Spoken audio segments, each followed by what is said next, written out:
Oh, yes. I did not serve my husband properly. So I got disfellowshipped. Cousin, but I got...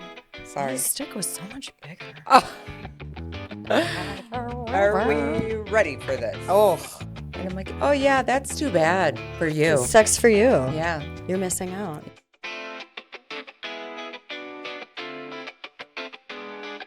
Hello, and welcome to Pissy But Pretty, a show about hindsight, hope, tangents, and cuss words.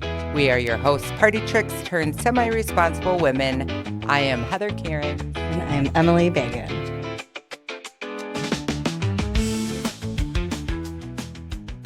Hello. Hello, here we are. Pissy But Pretty, episode 4.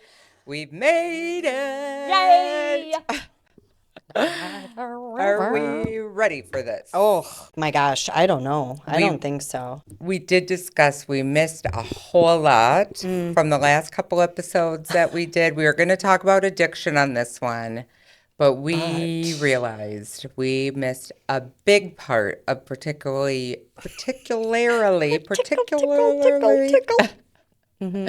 your upbringing and a big part of your religious experience that you had. So we have to go back to being disfellowshipped and all of that. We need to get into that. You ready for that? I think I'm ready. I'm already sweaty. You're always sweaty. I'm always sweaty. Yeah. You're a hot box. I'm a hot box. So ended at religion, married. Jehovah's Witnesses get married very young. You're not supposed to have sex before you're married. So we all do, though. Let's be real. And then whatever. Do your thing, get married. I was engaged, I think, within 6 months of meeting him. I was living on my own. How old were you again? 19. I couldn't get married until I was 20. That was the rule. My sister and I couldn't get married until we were 20. I don't know why anyone would want to, but I mean, people, kids were getting married at like 17 in that religion, at least back when I was in it. Yeah, and it was a little disturbing. You were children. So this was probably, I was around, I would say like 18, 19. I moved out, pretty early with a couple of girls that were a little bit older than I was. We were partying like rock stars, drinking like crazy. Met, my ex-husband basically at Summerfest. I had seen him before at like church events and things like that. Beautiful, wonderful. Not going to say his name. We were babies and he was a drinker and his family were drinkers and all his friends, and that's all we did. That's what. Isn't that interesting? Isn't that frowned upon? Drinking in moderation. Oh. So as you, a drinker, and me, a drinker, moderation. There's no such thing. There's no such thing. What even we don't is even that? know the meaning. Correct. If I'm alive the next day, I guess that was pretty moderate. That was fun. I mean, that was a good sure. time. Yeah. Even if I woke up with scars on my face, moderate. Oh, of course. Yeah. Semen on your mouth and scars on your face. Gross.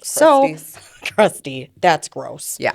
At that point, I was working at a cancer clinic. My dad was diagnosed with cancer the first time. So I quit my job, moved back in with my family. My then husband lived in Oconomowoc. So I was between like Jackson, Glendale, like that area.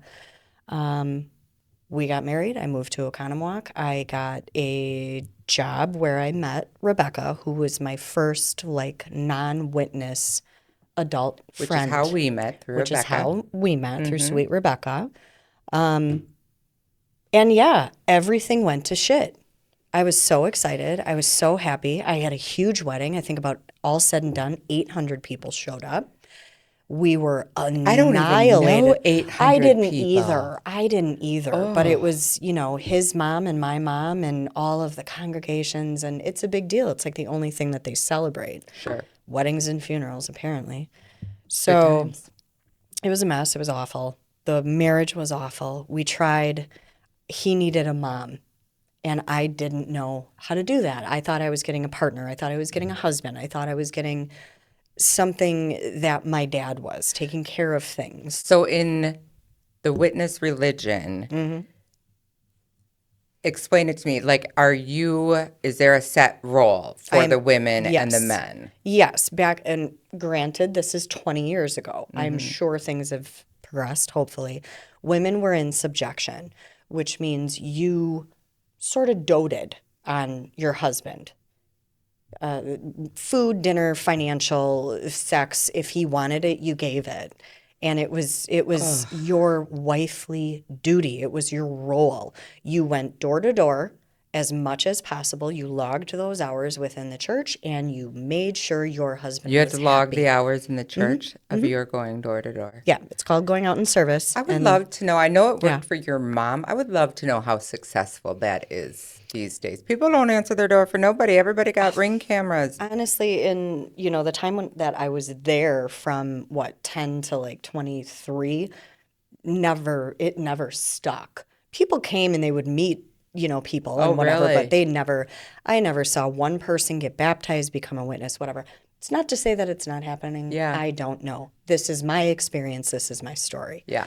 I think it was weird. I think it was too friendly, too fake, too funky. And people just kind of walked away after a while. And then they stopped answering their doors. Yeah. Because they are persistent. Gosh. So you were a Stepford wife. Did the door-to-door cooking, cleaning, taking care of your husband. While drinking. While trying to be a party girl, because that was all I understood. And again, like, I felt abandoned. I was so lonely. I didn't understand who he was. He didn't understand who I was. We didn't know how to be adults. So I felt let down. 20 years old. You don't. You really fucking don't. So again, like, my dad is going through chemo. My sister's, married. I'm thinking that everybody knows about this sexual assault that happened. And I felt just betrayed sort of by all of that, still sort of processing it with just alcohol and partying. And then his cousin moved in with us. He was 19, 18 at the time. We were 4 years apart. And he stepped into like this husband role with me. My husband was downstairs playing video games, literally 24/7. Never graduated high school, which is not abnormal for witnesses. They go into the trades. You're supposed to be serving God. You're supposed to be going door to door. So he was in the trades with a family member. If it rained, he didn't work. He was playing video games until 6 a.m. He would still be down there when I would wake up for work.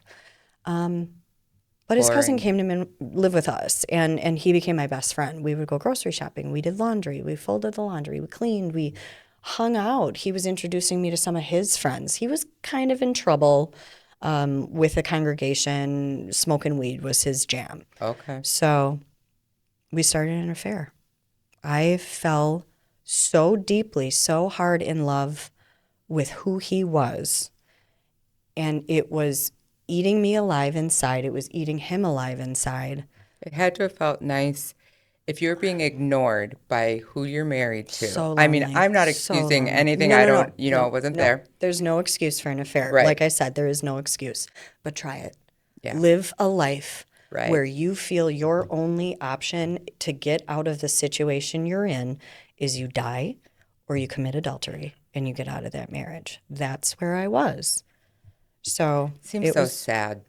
I was sad. Mm-hmm. It was sad. It was very sad. We started the affair. I lost my shit. I started self-harming. I scratch myself. My husband found out and took me to the emergency room. I went to the psych ward about 7 days. We did partial hospitalization for about a month after that, which is like an 8-hour stint of therapies. My mom came, wondering, like, what's wrong with you? What's happening? So you are really good at glazing over it. What brought you into, like, how did that happen? Like, I mean, you don't have an affair and end up in a mental institution. You don't? Well, but I did. I mean, anybody that would have an affair with me would end up in a mental institution. Not me. I'm surprised like my husband isn't there. Scissor the lips. Yes. But like, so, I mean, to me. The guilt. You are not supposed to do things like this.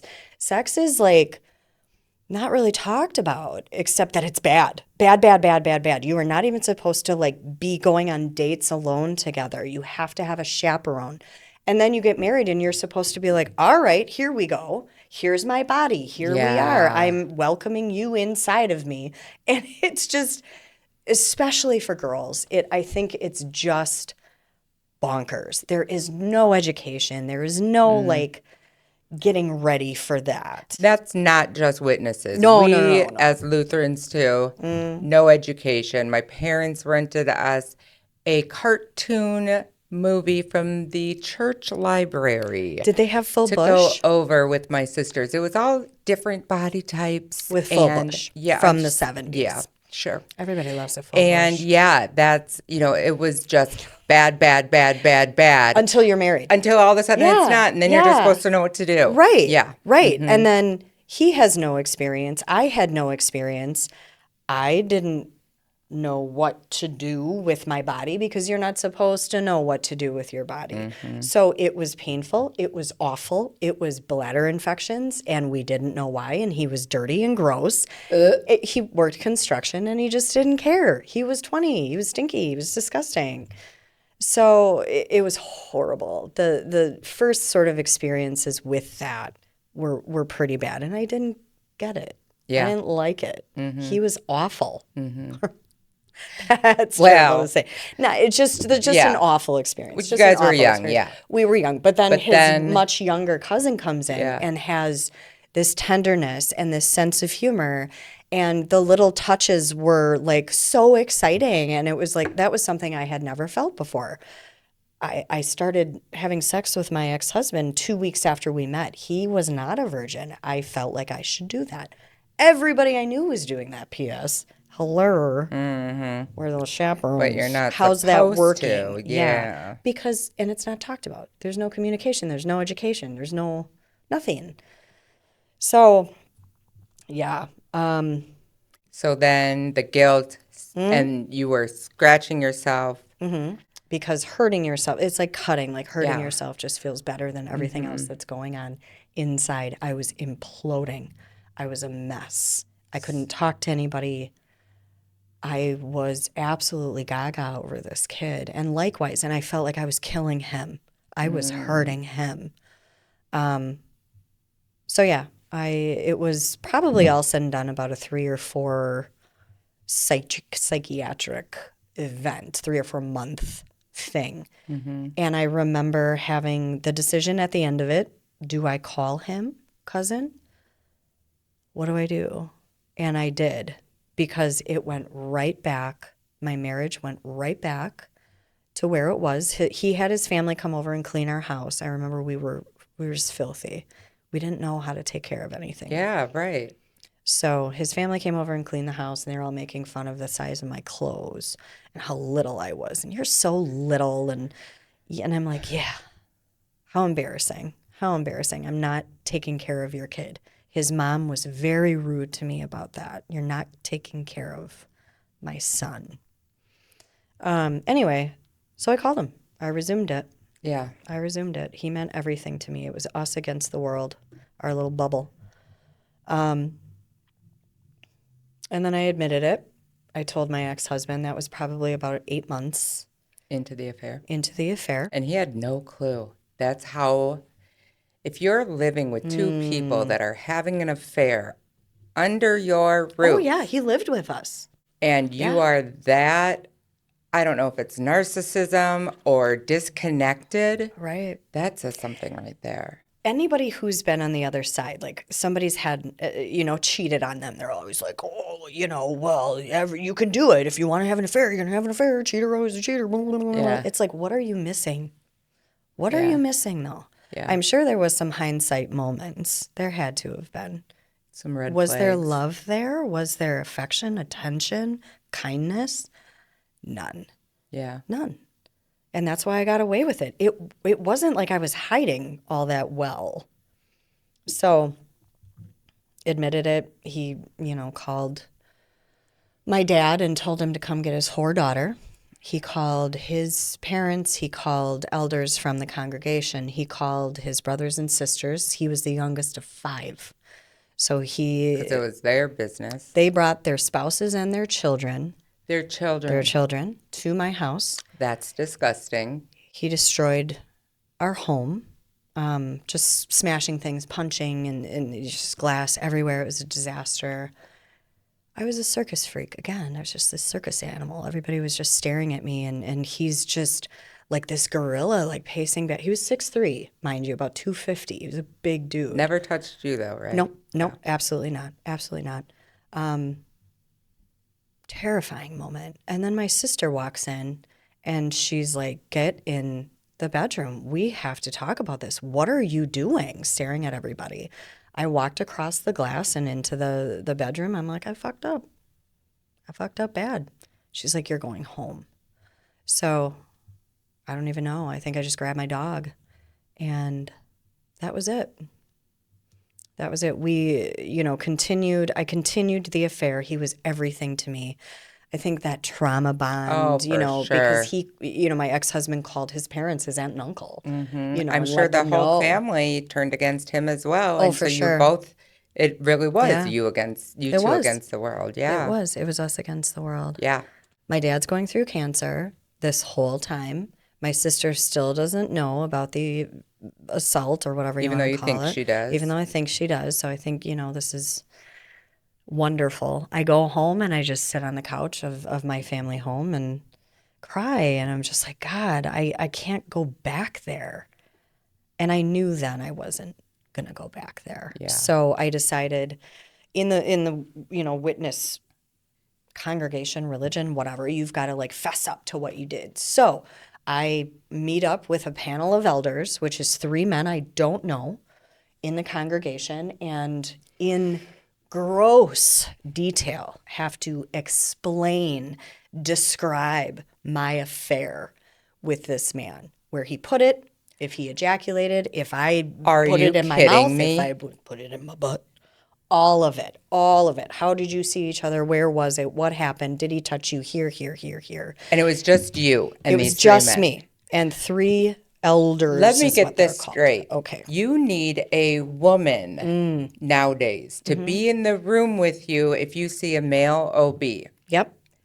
And here you are, yes, a young woman having to describe sexual positions. Oh, yes. And to 3 grown men yes. that are probably getting off to it later. Ew, probably.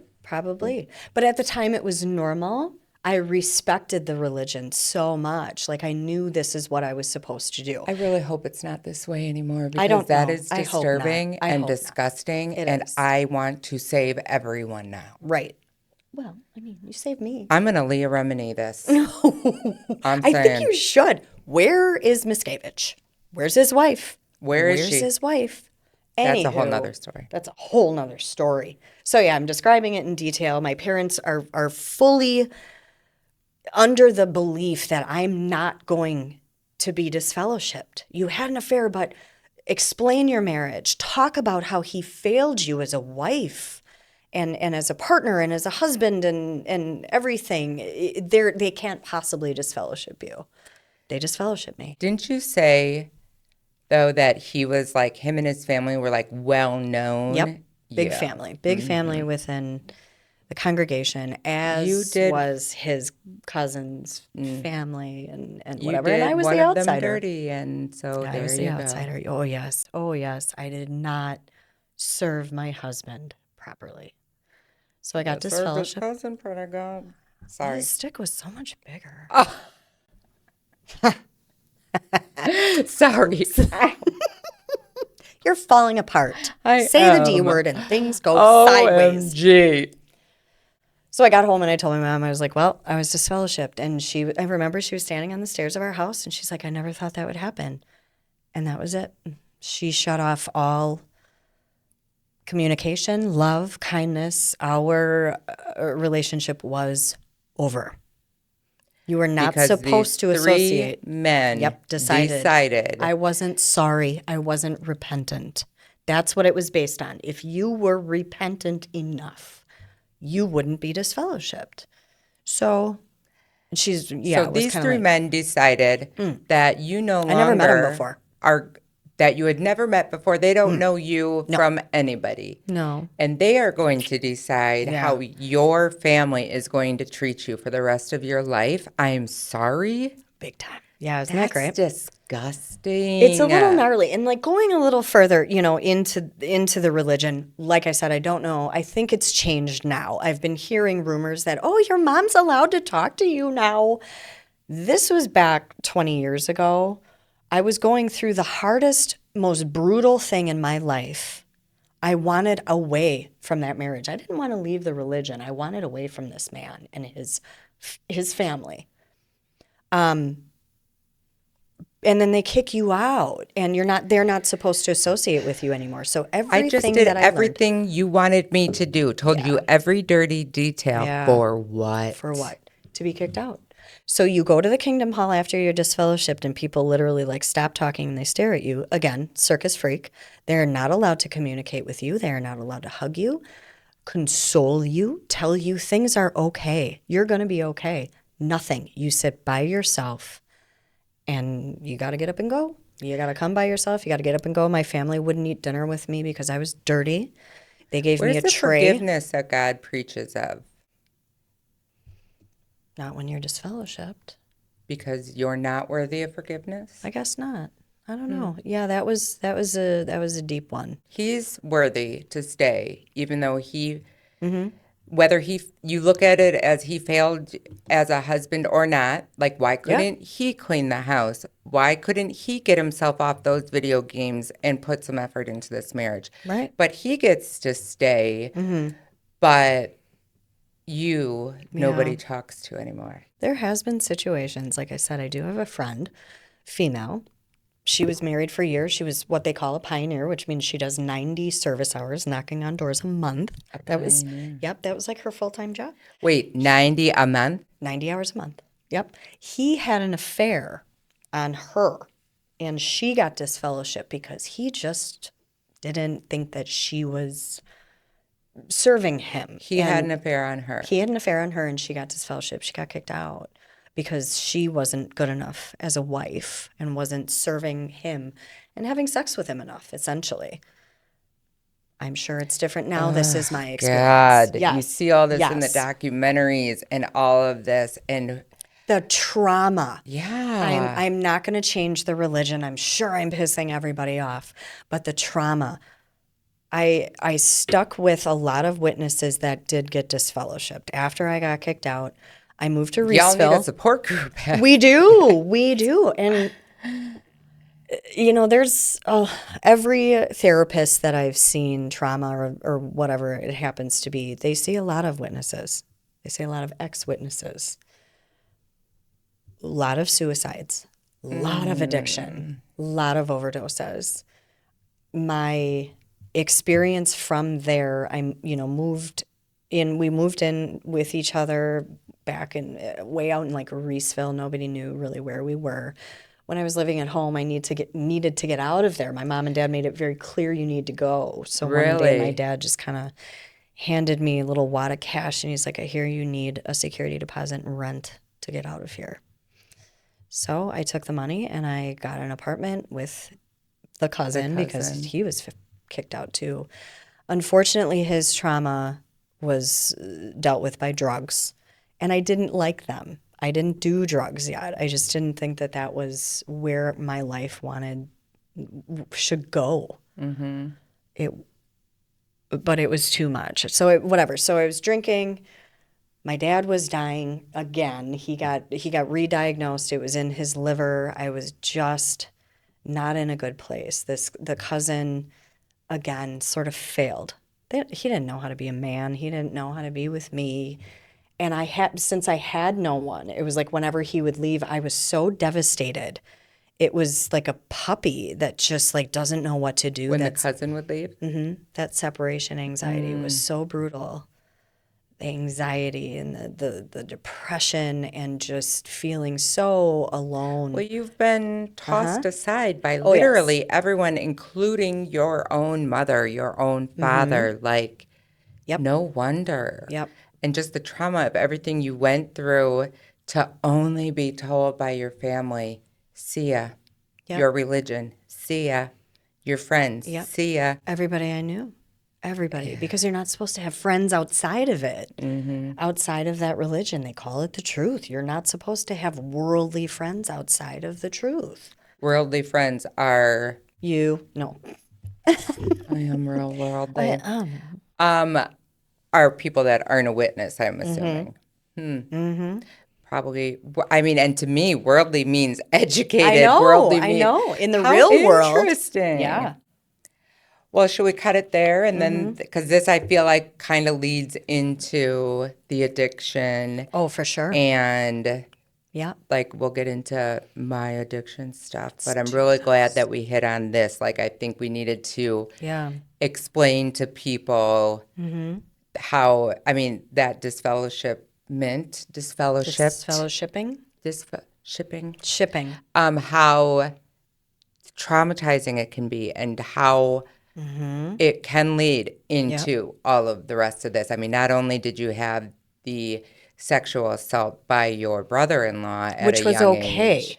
And was glazed over because he said my family was aware of how promiscuous I was. I wore low-cut tops. Fuck, I didn't mean to do that. Just seeing the Ghiblies.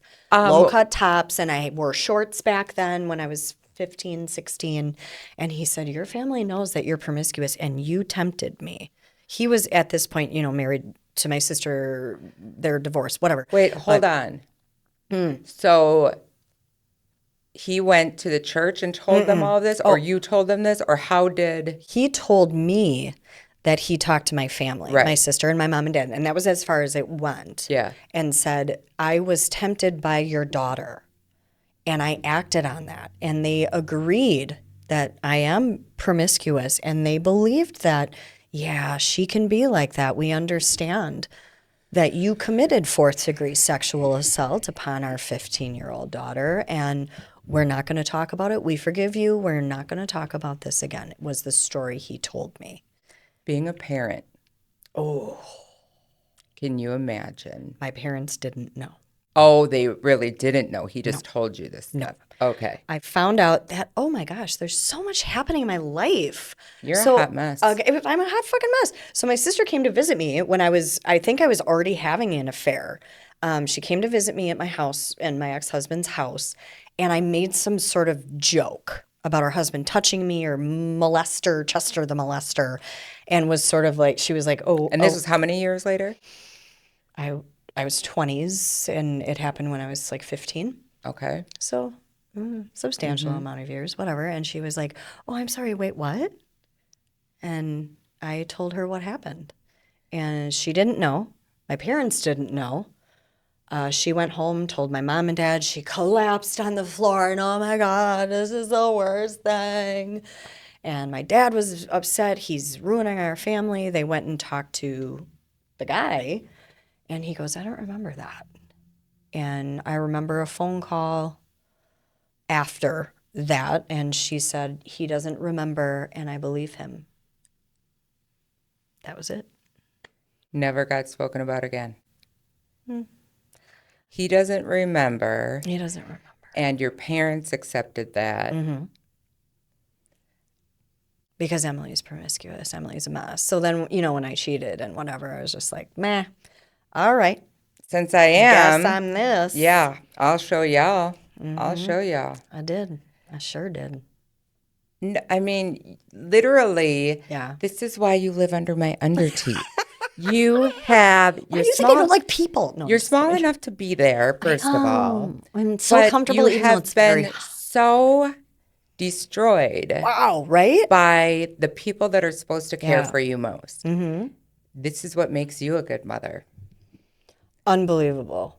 And my very best friend in the entire world. Thank you. I mean, and you're welcome. This isn't why, I mean, going through all of that isn't why you're my very best friend, but you being the person you are now, after all of that, whoa. That's why the one time I met your mother, the one time, because she still speaks to your sister, even though your sister divorced him. They live next door to each other. Your sister divorced her first husband. Yes, she did. She did.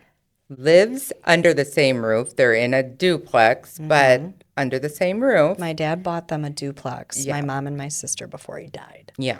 I think that's very telling. Very telling. You gotta be taken care of. She is not a witness anymore. No. But your mom still talks to her. A little, yeah. My sister did not get disfellowship. She left. That makes the she difference. Just left. It, unfortunately, to them, it does. To them 20 years ago, it does. Explain, because I know you had told me too. I'll get back on that. But you had told me too. Your mom has to keep up with all of this because she believes she's going to see your dad, who had passed now. Right. That leads, again, into addiction and the decision. I don't know that people make a decision to be, and I apologize for this term, a junkie or become addicted. I did. When my dad died, I went, that's... And so she thinks that if she follows the word of Jehovah to a T. They believe in Armageddon, getting rid of all the bad things, and a resurrection of our dead loved ones, including my father. She's going to see him again one day because she cut you out of her life. She said, I will not jeopardize seeing your father again to have a relationship with you. Mm-hmm. You chose this, Emily. Mm-hmm. You chose to leave. I didn't. So it's my fault. Yeah, again. Right. So then when your mom brought in her granddaughter, your niece, to the hair salon, I loved saying, oh my gosh, I'm Emily's best friend. It's so nice to meet you. Not really. Right. But I made sure to let her know just how the amazing woman that you are and how amazing your kids are. And at that time, your youngest, Shyla, my fairy goddaughter, was a baby. And I'm like, she's the most amazing baby. She's funny. She takes after Emily. You probably wouldn't know that, but Emily's really funny too. And like hilarious. And Jonah is so smart, and he's the same age as my son, and they're so great. And I mean, like, you need to know you are missing out. What was her comment? You created this woman. Yeah. Oh, she just, like, when I was going on and on about the grandkids that she had never met, she said, well, I wouldn't know. And I'm like, oh, yeah, that's too bad for you. It sucks for you. Yeah. You're missing out. Yeah. You're actually missing out on a lot of things. So, but yeah, I kept it profesh, but still had to give her a little zinger. Patty. Yeah, sometimes you got to zing Patty. I don't really know. Okay. Anywho, so let's roll this up here. Yes. Wrap it up. Wrap it up, not roll it. That's okay. There I go again. Yep. Falling apart. Okay. My batteries fall out. Oh, shit. So, yeah. On the next episode of Pissy But Pretty, we'll get into the addiction and when I started, why I started, what happened, and the journey of drug and alcohol abuse. Yeah, and we'll talk about all the different types of addictions that both of us have experienced throughout our... We had to try all of them. We are overachievers. Thank you, and you're welcome. Good night. Good night. Thanks for letting us tickle your ear hole and not turning us off after the first 30 seconds. Don't forget to subscribe and join our email list to get in on the action.